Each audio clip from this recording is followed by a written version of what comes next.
of anything they have to offer me, right? It's like, get over yourself, Mark. You gotta. I believe if we could be indivisible, we would be indestructible. And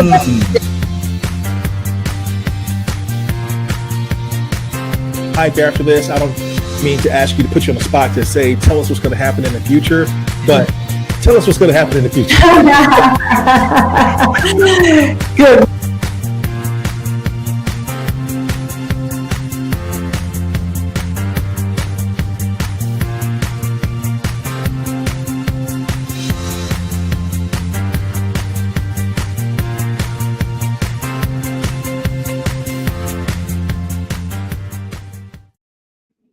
Hello, everyone. Welcome to the Keep Leading podcast.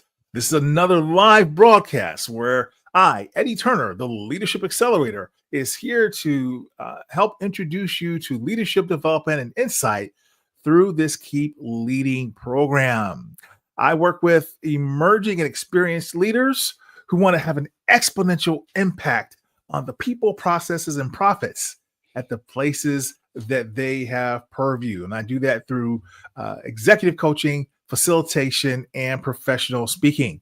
My goal here is to help you stay inspired, stay motivated, so you can keep leading. I am broadcasting today on LinkedIn, Facebook, and YouTube. So I encourage you to hit that share button so that your colleagues can be able to watch this broadcast, if not joining us live, by being able to watch it later on as it will remain in their feed.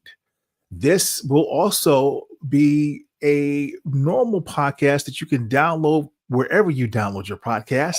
And if you're downloading from Spotify, you get the video as well as the audio. If you want to be a part of our conversation, join us. That's the benefit of the live program. You can leave us a comment, tell us where you're from. You can ask my guest a question live. And certainly you can also use the emoticons for some folks who can't interact with words. They use the emoticons, and we appreciate that as well. If you are not already following my guest, I'm going to encourage you to do so. Follow her on all her social media profiles, which I'll be sharing at the end of the show. On this live recording, I am beyond excited to welcome back a guest that I've had before. On this broadcast of the Keep Leading podcast, I have with me Melody Wilding. Melody Wilding is the acclaimed author and professor of human behavior who's just written a game-changing book entitled Managing Up: How to Get What You Need from the People in Charge. Now, why did I invite Melody Wilding? I invited Melody Wilding because of her extensive experience working with great companies like Google, JP Morgan, Verizon, and she's also a licensed social worker with a master's degree from Columbia University, and she is a professor at Hunter College. You've seen her work in the Wall Street Journal, Harvard Business Review. In fact, I think she had the top article not too long ago in Harvard Business Review. And also the Washington Post and many other respected outlets. And she is also a contributor on CNBC, Forbes, and Fast Company. In short, she's everywhere. But right now, I have her right here. So Melody, welcome to the show, and thank you for coming back. Oh, Eddie, I'm so happy to be with you again. I always love our conversations. You were on my podcast recently, so this is just such a treat to be back. Oh, indeed, indeed, indeed. I enjoyed the opportunity to be on your podcast, episode number 19, How to Seize Opportunities at Work Without Stepping on Toes. So if you haven't listened to the Psychology at Work podcast, I definitely encourage you, ladies and gentlemen, to subscribe to that. And then while you're doing that, please check out episode number 19. And I say she's my return guest, one of the few people I've had, because when Trust Yourself was released, Melody was a guest on the Keep Leading podcast. She was guest number 112. So, Melody, tell me, I'd be remiss also by not mentioning that the person who told me about you was Fred Amador. He said, he went to your program. He said, you got to invite her on your show and interview her. So I want to give an acknowledgement to Fred as well. So now, please, Melody, tell us about managing up. Yes. Well, Eddie, you were mentioning that I came back on, or I came on the show for the first time a few years ago when Trust Yourself came out. And that book came out during the thick of the pandemic. And we all remember what was happening then. We had the great resignation. A lot of us were rethinking our approach to work. There was also a lot of change. And we also all know that pace has kept up.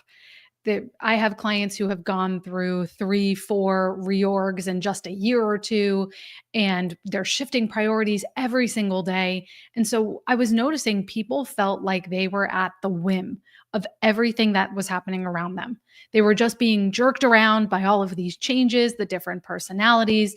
They didn't feel like they were in the driver's seat or feel in control of their careers. And there's some interesting research to back this up, that since the pandemic, the number of people that feel helpless, that feel out of control in terms of their career trajectory, their relationships, it is doubled.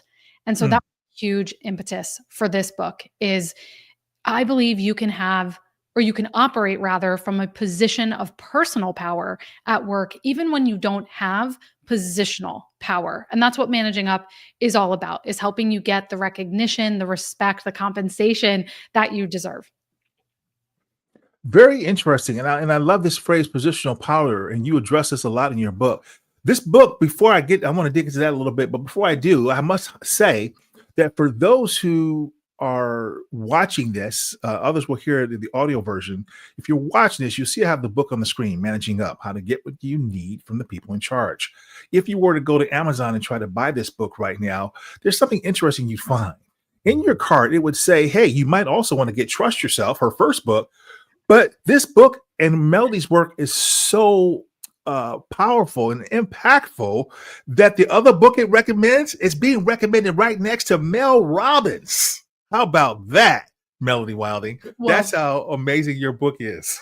well, that makes my day to see. And it's so interesting because, yes, this is a book uh, on, it is a book about the tactics. There's tons of in-depth scripts. I mean, dozens and dozens of scripts and tactical strategies for influencing, for persuading other people, for building that relationship with your manager and other higher ups. But the deeper message of the book is that you teach people how to treat you at work. And Yes. so I wonder if that's why Mel Robbins' book is being recommended alongside of it. I'll take that, by the way. That's awesome. But it's really so much deeper than just, I think we think of managing up as this kind of something you do earlier in your career and you grow out of it. But fundamentally, this is about reclaiming a sense of agency at work Mhm. and really shaping the perception around you, the dynamics around you, the opportunities you have, and not just letting that happen, but you being more of an active agent in all of that. Now let's pull those together then. Being an active agent, using your positional power or not relinquishing, however that you want to put that together. Tell us more how we do that in this managing up process. Yes. Yes. So the book is based around these 10 conversations for managing up, because what I noticed is whenever I would ask people about this skill set or what they had been told about it, you would get these very fragmented, pithy one-liners about be proactive, come with solutions, not problems. And managing up is so much more robust and in depth than that. And it really spans everything from how do you get on the same page with your manager to make sure you're working on the most meaningful, promotable work, all the way to how are you advocating for your advancement and your compensation in that organization. And even the last conversation in the book is the quitting conversation, because even when we are exiting an organization or a team or a certain responsibility, we still need to be managing our relationships and our perceptions. And so that's where these 10 conversations came about. And the first 5 are the most foundational. I can talk about those in a minute, but they create the groundwork and they lay the foundation for the later 5 conversations. So we have to start out with things like the alignment conversation, the styles conversation, ownership, boundaries, feedback. We need all of that to build trust rapport, to understand what makes the people tick around us so we can make our proposals and ideas more persuasive that resonates with them. And then once we do that, then we can get to some more of the advanced things like networking, visibility, advancement, money. And so that's really the framework. And I think it also helps people realize, okay, where do I need to focus first? Am I more in a stage with my manager or in the organization where I need to have the ownership conversation? That's what I need to focus on right now. Or boundaries is a really big thing for me because we just laid off a couple thousand people and now I'm doing 3 folks' jobs where before I was doing just my own. And so it also helps you pinpoint with more precision, where are you and exactly how do you need to manage up to get the best and maximum results? Yes, and given what's unfolding in the world around us at this time, your book, much like your first book, came out precisely when the world needed it. I believe that this is going to be the answer for a lot of people in the midst of what's unfolding. And this idea that you have written it in the style of a conversation, it becomes very apparent in the book, both in how you name the chapters, but also in how you conduct the conversation throughout your authorship. And I love the sections as you have there. You call it steal the scripts. So you then, after you've explained to the reader what should be the case through real life stories and through your research, you say, hey, I'm not going to leave you alone. Here's what you can say exactly. So I love that section. Yes, and that I rewrote the book actually 3 times because it it took a lot to get down to that level of specificity, and I think that's what people want now. Theory is only helpful to an extent, right? It's Mhm. easy to say, okay, have the alignment conversation with your manager, get on the same page. But there's a lot of nuance in what questions you ask, how you ask them, and even something like let's take feedback. Again, when should you give feedback versus when should you hold back? Should you wait 24 hours? Should you not? There's all of these Mhm. nuances. And I also find now we are all so overloaded. And there's also a lot of hesitancy to have these conversations. And so having those really specific scripts and phrasing, and I give lots of options in the book because y- you can then adapt it to your style and your voice, but at least it gives you a starting point. So you get Mhm. over that hump, that fear of, okay, that sounds good, but I don't know what to say or how to say it. Now you have a guide. You have a guide. And so I love that you included that, especially as you mentioned here, this idea that is happening. Many people, because of the displacements, are not just doing their job anymore. They're now doing their job, someone else's, in some cases, to someone else's jobs. Yeah. Yeah. And You let me talk about the you talk about the fact that uh, that may lead some people to want a job change uh, altogether, or at a minimum, hey, I'm going to do all this. Can I get a title change? Can I get a promotion? Can I get more compensation? Walk through your advice that you provide to people in the book who find themselves in this situation. Yes. Well, I also wanted to add, yes, we're all doing the job of multiple people now, but also managing up has to extend beyond our direct supervisor. That is the environment where most of the people listening to this will be operating in is highly matrixed. You have dotted lines. You may have project leads. You may have interactions where you have to manage up to someone at a client or a vendor or a regulatory partner, for example. And so I think we also need to expand our thinking and our conception of what it even means to manage up because you put yourself in a precarious position when you are only focused on your direct supervisor. And that actually leads into the advancement conversation because you want to make sure you have those other allies, those other advocates. You need to understand and be talking to people about how does the promotion process work here?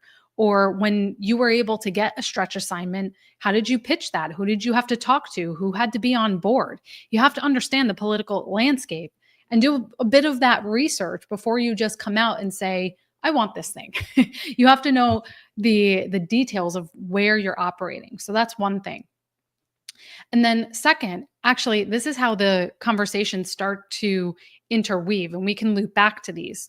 But if you haven't had the alignment or the styles conversation, at least in some form, it's going to be hard to have the advancement conversation because alignment helps you understand what's important to my manager or the organization. So then I can tie how I want to advance to those objectives.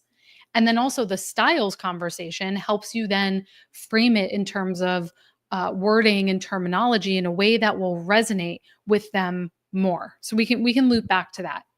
But probably the biggest mistake I see people make when it comes to advancement is that they do not start early enough. They assume that their work is going to speak for itself and the rewards will come, people will see it. And so it is important to be having the visibility conversation, but it's also important to be making your ambitions and your aspirations known early on, because your manager needs to be factoring that into leveling conversations and resource planning and budgeting. And if they are not aware, those decisions may be made without you. And if you wait until your performance review conversation, that ship has likely sailed. That is not the time to bring up, well, I would like a promotion. Your manager cannot make that type of decision on the spot there. Mhm. And so whenever you want to start, add about 3 or 6 months ahead of that. And just like you were saying, a big part of the advancement conversation is planting seeds, is starting with, like, let's say you have a big win where a project goes well. In your next one-on-one, you can just subtly and very gently bring that up and say, I loved working on this initiative. It was really fun to get to work on the strategic planning side or get to partner with this other department. That's something I would love to do more of in the future. So you're just planting the seed about things you would like. That way, when you have the formal advancement conversation, you can say, all right, we're mid-year right now. By the beginning of next year, I would love to move from a, let's say, director to a VP, or from a manager to a senior manager level. What would you need to see to make that possible, or to be comfortable with moving me to that next level? And so that way you're starting to surface objections. You're starting to contract around what exactly does your manager need to see. So you have more of a plan to work against. Yeah.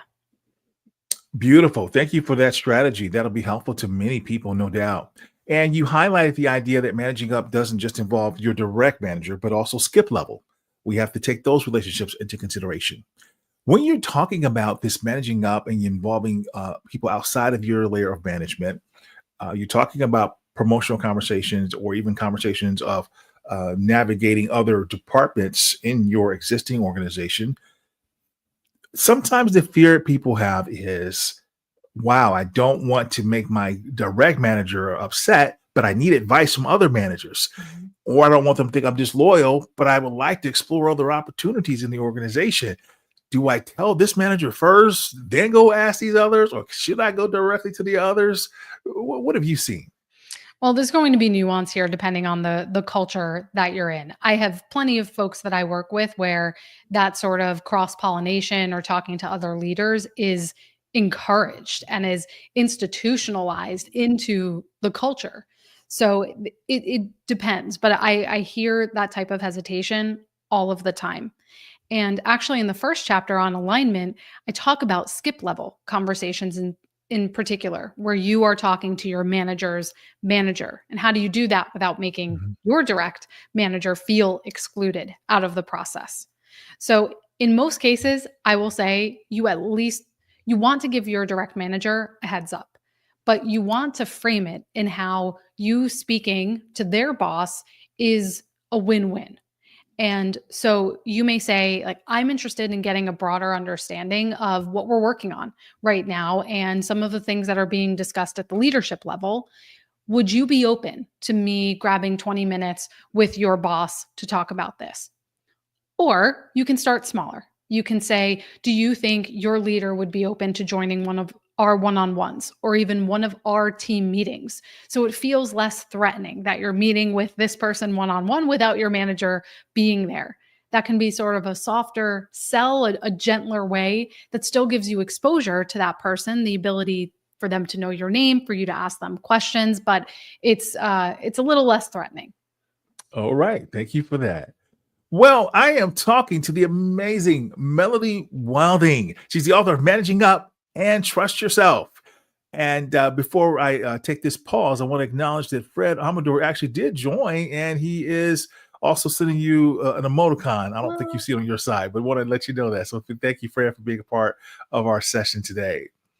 Well, let me acknowledge the sponsor of the Keep Leading podcast.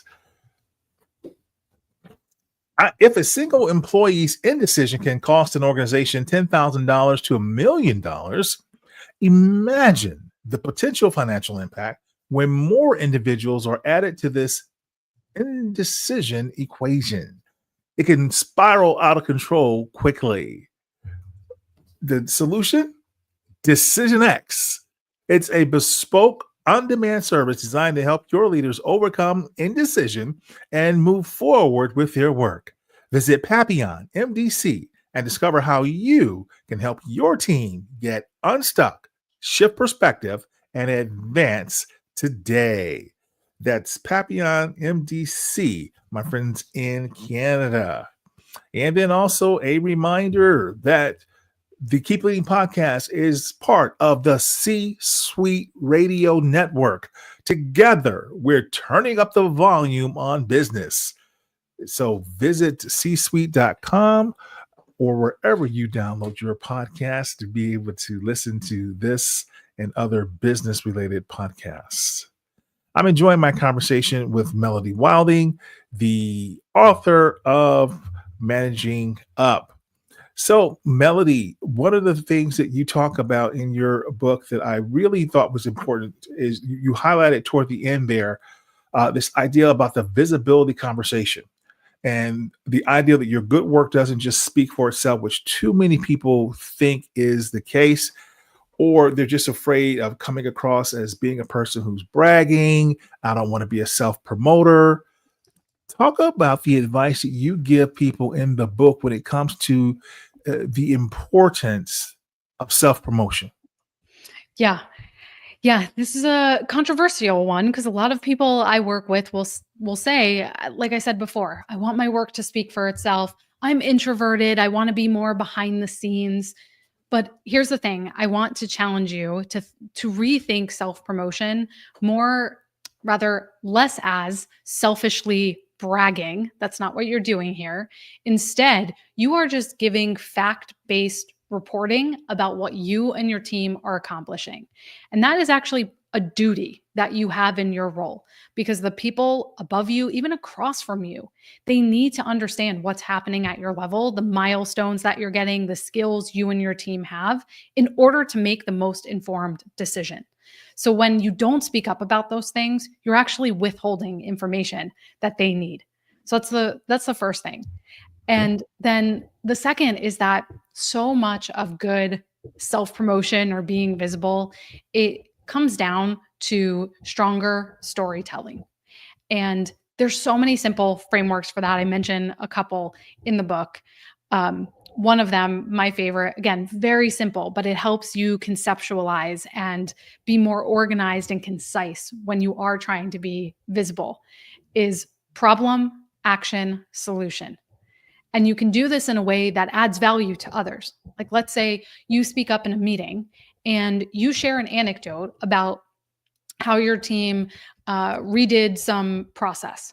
You could say, actually, we have some experience with this. Here's the situation. We had clients where renewals were falling through the cracks. That's the problem.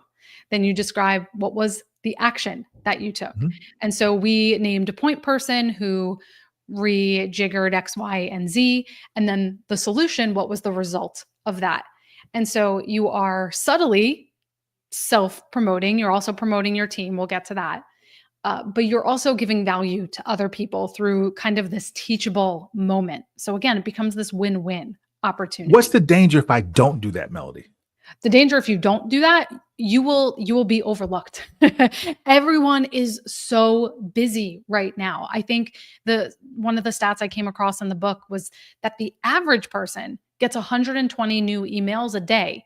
The average person. So think about an executive or a higher level leader in an organization, probably double or triple that. And then you have Slack messages and meetings, and we are just inundated. And so if we are not being intentional about putting our results in front of someone, then we're going to be looked over, right? Our work cannot speak for itself. And also we want Yes. to make we want to make sure our managers are equipped to advocate for us at the higher leadership levels. And so you want to essentially hand your manager, hey, here are some of the milestones we're getting so that when you have that budget discussion, you have a way to justify that, yes, we need this headcount, we need this software, whatever it is. So you want to make sure you're doing that because ultimately it makes you and your team more successful. Absolutely. Thank you. And one other danger I've seen from my female executive clients is the idea that sometimes the other danger is that people will take credit for your work Yeah. if you don't speak up and advocate for Yes. yourself. Hey, listen, I'm excited to see that Hung Yok Chipman has joined us from Thailand. Thank you. And talk about self-promotion. I'm going to promote for her because she just wrapped up an amazing week. She's the president of the International Coaching Federation, and they did a phenomenal job. Their leadership team there, and she led the charge of celebrating International Coaching Week there, where she brought together 4 different chapters there in Asia, and they just did fantastic work celebrating the power of coaching. So thank you for joining us live. Hung Yok, we are so happy to have you. Well, Melody, I wanted to also highlight another point that you brought up in your book is the most effective way to have the money conversation. So once you've taken the steps to make sure you're seen, you wanted to ask for promotion, you don't want to let your work go unnoticed. How do I ask for what I deserve? Yes. Yes. When it comes to the money conversation, this is pretty loaded, right? Because we don't want to come off as entitled or ungrateful. Sometimes we may not have as much visibility into what's happening financially for the team or the organization. So it can even be a bit tricky to gauge this. And there's many different pointers and kind of subtleties to look for to assess that in that chapter. But again, I'll talk about some of the pitfalls that I see happen the most with this. And by and far with the money conversation is that people focus too much on the past and using what they have already accomplished to justify a pay raise instead of focusing, yes, past accomplishments do suggest future results, right? But you also need to future pace. You also need to project and help your manager create the case that if I am promoted to this next level and given the compensation that comes along with it, then that will mean it opens up these opportunities. It means that I will have the ability to oversee bigger accounts, for example, that will have a bigger ROI for the organization. So you have to talk about the future ROI as well. It's the past, but it's also the future and what you will be capable of going forward. And then the second thing on that is I don't think I hope nobody goes to their boss and says, I've been doing this job. I deserve a raise. That may be true. You may, and I would say, I'm sure there are a lot of people listening who are undercompensated and very deserving of that, but that is not going to be a convincing case. It is much better to use language that is grounded in fairness. And so what I mean is using phrases like, I would like to discuss adjusting my compensation to reflect my current level of performance. That is totally different than saying, I've worked hard, I deserve it. It's more so coming from this frame of we're writing the scales, right? And as humans, we are much more disposed to wanting to do that. We want things to feel fair for the other person. So if you can use language around adjustment, I want to make sure it's reflective or we're in sync with market rates, that my compensation is commensurate with my colleagues, whatever it is, that language is going to go over much better. Thank you for that. We appreciate you sharing that, Melody. Very helpful to a lot of our audience. And yes, Hung Yok, you're quite welcome. We appreciate your acknowledgement there as well. And again, being a part of our live discussion. Melody, what is the most important message you want those who have joined us and who will hear the podcast replay later to take away from our conversation? Yeah.